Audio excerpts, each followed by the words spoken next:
The soft morning breeze drifted through the quiet streets of Willow Creek as 9-year-old Aiden Monroe sat alone on a worn park bench, clutching a sketchbook. While other boys his age filled pages with superheroes and dragons, Aiden's drawings were different.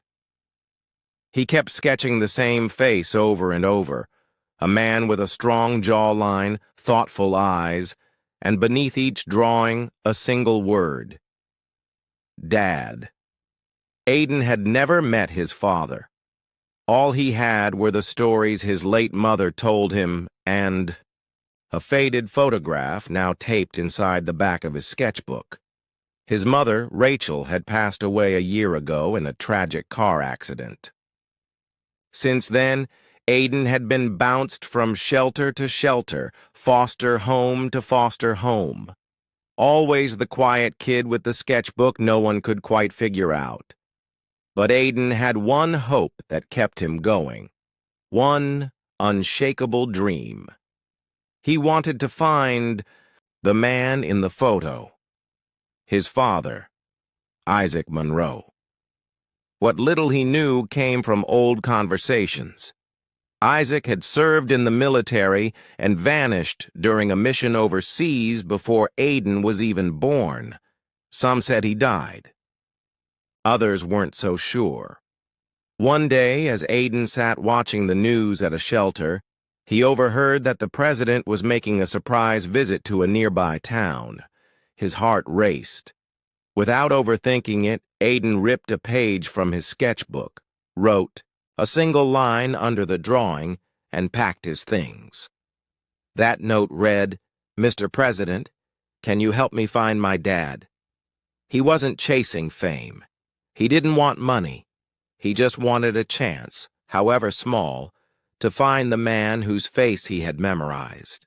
Through every sketch, with nothing but a backpack and his sketchbook, Aiden walked toward the town square, where a crowd had already gathered for President Donald Trump's appearance. By the time Aiden arrived, the square was packed. Secret Service agents lined the perimeter, supporters waved flags, and cell phones flashed from every direction. Aiden, small and unnoticed, pushed through legs and backpacks, whispering, "Excuse me," as he tried to move forward. He wasn't there to be part of the crowd. He was there to be seen. A kind woman noticed him struggling. "Are you lost, sweetheart?" she asked. Aiden showed her the drawing and whispered, "I just want to give this to the president. He's the only one who can help me." She looked at the sketch and her expression softened. "Is this your dad?" Aiden nodded. She knelt beside him and said, "Stay with me." Together they slowly made their way to the front, stopping at a barricade. Aiden held out the page with shaking hands. "Please," he said softly, "just give him this." The woman flagged down an agent, who studied the drawing and the boy before disappearing behind the stage. Backstage, moments before President Trump was due to speak, the agent approached quietly. "Sir, this was given to us by a boy in the crowd. He said it was urgent." Trump unfolded the drawing. It was a simple pencil sketch, but full of emotion. Underneath, one short sentence: "Mr. President, can you help me find him? Aiden Monroe." The name stirred something. The face, familiar. Trump narrowed his eyes, recalling a long classified briefing. Isaac Monroe, a soldier who vanished during a covert mission, presumed dead, but some intelligence reports had whispered otherwise. "Who gave this to you?" he asked. "A boy, sir, maybe 9 years old. Said it's his father." Trump didn't hesitate. "Bring him to the side tent. No cameras. And get me General Harmon. Now." Inside the tent, Aiden sat nervously, legs dangling off the chair. When Trump walked in, the room fell silent. No fanfare, no cameras. Just the presence of someone willing to listen. Are you Aiden? Trump asked gently. Yes, sir, Aiden replied, wide-eyed. Trump knelt to his level and held up the sketch. You drew this? Aiden nodded. It's my dad. I've never met him. Trump placed a hand on his shoulder. Isaac Monroe, he whispered. I've heard that name. He was a brave man. Is he alive? Aiden asked. I don't know, Trump said honestly. But I promise I'll find out. Aiden's voice shook. Why would he leave me? Trump paused. Sometimes people leave to protect the ones they love. But that doesn't mean they ever stop loving them. For the first time in a long time, Aiden felt truly heard. Trump stood and gave instructions to his staff. Find everything we have on Isaac Monroe. Reopen the files. Start now. Back in Washington, Trump met with General Harmon. Isaac Monroe, he said, sliding the drawing across the table. Find him. Harmon looked stunned. Sir, he was declared missing in 2014. If he's alive, he's been off-grid for over a decade. Then let's find out why, Trump said. Meanwhile, Aiden had been placed with a local family, the Carsons, who had fostered military children before. He barely spoke, except when sketching. One night, Mrs. Carson noticed a new drawing. Two hands reaching for each other, one large, one small. In D.C., General Harmon called Trump late at night. Sir, we may have something. A photo from 2 years ago. A man helping during an earthquake in the Middle East. Face matches Monroe. Beard's different. Name's different. But it could be him. Trump leaned in. Get a team ready. This is more than a missing soldier. This is a chance to bring healing to a boy, and maybe to this country. A grainy photo arrived the next morning. The man, helping a wounded child, bore an unmistakable resemblance.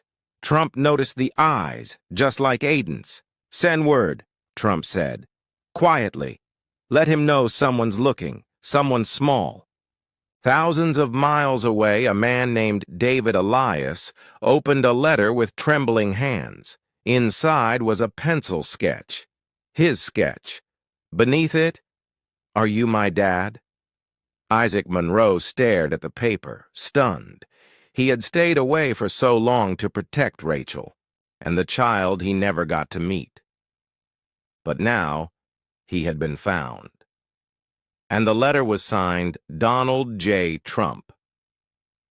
Isaac folded the sketch, packed a small bag, and prepared to return home. 3 days later, a military plane landed in Virginia. Trump stood waiting beside General Harmon. Isaac stepped out slowly.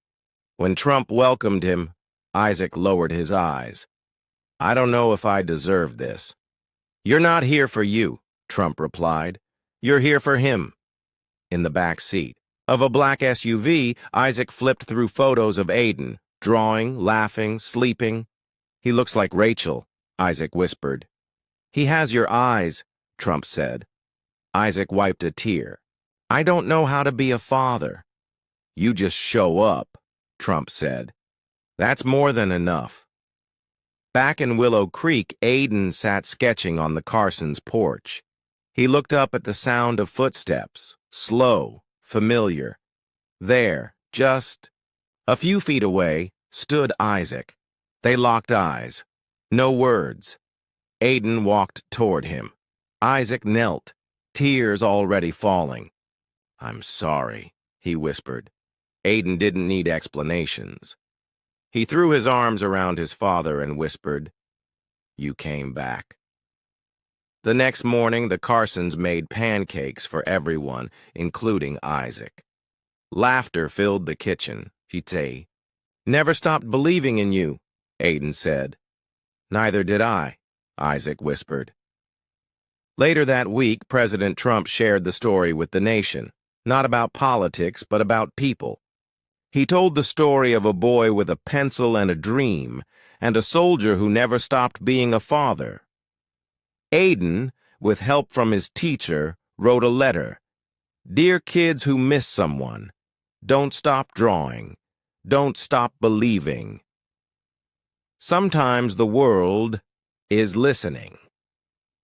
Love, Aiden Monroe. That letter reached millions. Schools across the country started Sketch for Hope days. Veterans received letters. Families were reunited. And it all started with one boy. Isaac was later invited to speak. To veterans, I didn't think I deserved to be found, he said. But my son reminded me, being broken doesn't mean you stop belonging. Back in Willow Creek, Aiden and Isaac sat under the stars. I don't care if we're famous now, Aiden said. Me neither, Isaac replied. I just like having you here. I'm not going anywhere, Isaac promised. And that original sketch? It still hangs in the White House, not as a political symbol, but as a quiet reminder. Sometimes, hope is just a pencil line on crumpled paper.